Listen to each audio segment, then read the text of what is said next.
Бүгін қызым Кәусар екеуміз пакеттегі құрғақ балмұздақ жасайтын боламыз. Бізге қайтын таңдаймыз? Манго. Манго және карамель түрлері бар. Бүгін мангодан 300 грамм сүт қосып,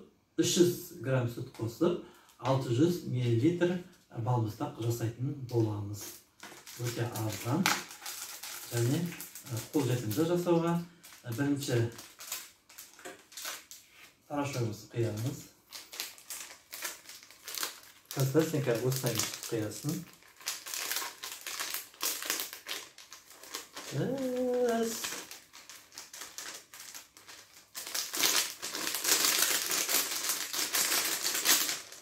Мінекей, порошогымызды салдық.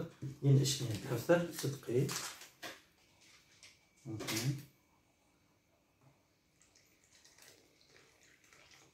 Қайыр. Енді біз бұны миксермен араластыратын боламыз. Жаңа миксерді қос, қорықпа.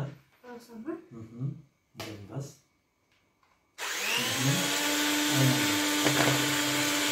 Осылай ішіне қабаймыз.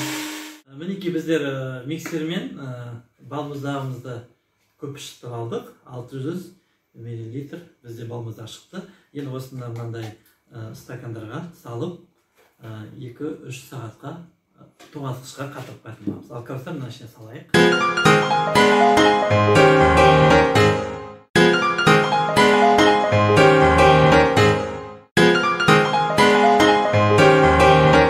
Балмұздақтарымыз дайын болды.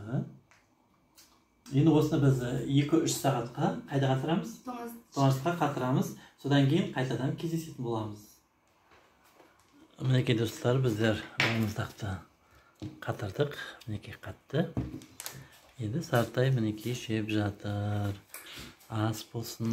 Осылай күн ыссы кезде қолдан жасап жеуге болады. Рахмет баршаңызға. Пока, сау болыңдар. Сау болыңдар, пока.